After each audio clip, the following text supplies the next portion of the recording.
घटना है। हाल ही में कोरोना वायरस के कारण पूरे भारत भर में लॉकडाउन किया गया था। उसी लॉकडाउन में मेरे साथ यह घटना घटी थी जो अभी मैं आपको बताने जा रहा हूँ। लॉकडाउन 4। मैं शाम को करीबन 8 बजे अपने घर की छत पर वॉकिंग कर रहा था। तभी कुछ करीबन 5 मिनट बाद छत के दूसरे भाग से किसी के खखड़ाने की आवाज आई। मैं उस साइड देखने के लिए गया कि आखिर आवाज किस चीज की थी, क्योंकि छत पर मेरे अलावा और कोई भी नहीं था। उसी दौरान मेरी नज़र चैनल की डिश पर पड़ी, जो छत के दूसरे भाग में थी। मुझे लगा कि शायद कोई चूहा होगा, इसलिए मैंने ज्यादा ध्यान नहीं दिया। कुछ देर बाद फिर से वही आवाज आई। मैं तुरंत वहां जाके देखा तो मैं स्तब्ध हो गया, क्योंकि जो चैनल की डिश पहले जिस जगह पे थी उस जगह से 5 फीट दूरी पर चली गई थी।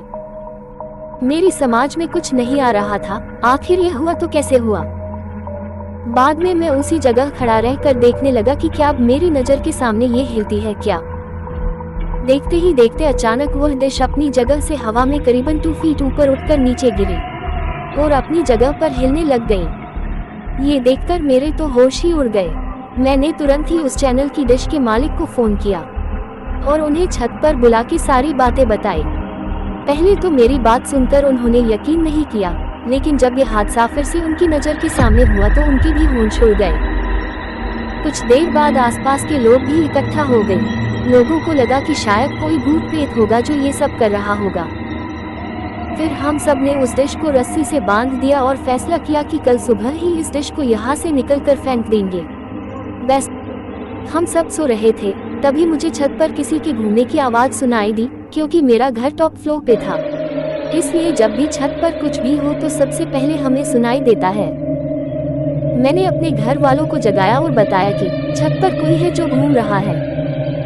उस रात हम सब हिम्मत करके छत पर गए, ये देखने के लिए कि आखिर ऊपर कौन है। हमने ऊपर जाके देखा तो ऊपर कोई भी नहीं था, लेकिन छत पर किसी के पैरों के निशान थे, वो भी आम पैरों के निशान से कई ज्यादा बड़े थे। हम डिश को देखने के लिए गए तो डिश पूरे छत पर कहीं नहीं थी। हमें लगा कि कोई किसी के उस डिश को फेंक दिया होगा, लेकिन पैरों के निशान ने हम सबको काफी डरा दिया था, क्योंकि आज तक ऐसे निशान हमने पहले कभी नहीं देखे थे। रात काफी होने के कारण हम सब ने मिलकर डिसाइड किया कि अब जो भी करना है वो हम कल सुबह ही करेंगे, और हम अपने अपने घर चले गए। उस रात को मुझे नींद भी नहीं आ रही थी।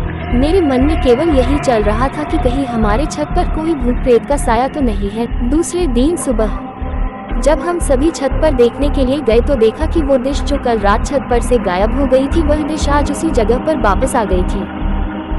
तभी सबने डिसाइड किया कि उस डिश को तोड़ के उसे नष्ट कर देंगे, ताकि बाद में कोई परेशानी न हो। जब उस डिश को तोड़ रहे थे तब उसके अंदर से काले काले रंग का कुछ पदार्थ बाहर निकल रहा था, जो बहुत ही बुरी बास कर रहा था। उस डिश को तोड़कर उसे एक खुली जगह पर ले जाके उसे जला दिया। तब से लेकर अभी तक अब कई आवाज या किसी के होने का एहसास नहीं हो रहा था। दोस्तों, आपको ये कहानी कैसी लगी प्लीज हमें कमेंट करके जरूर बताएं।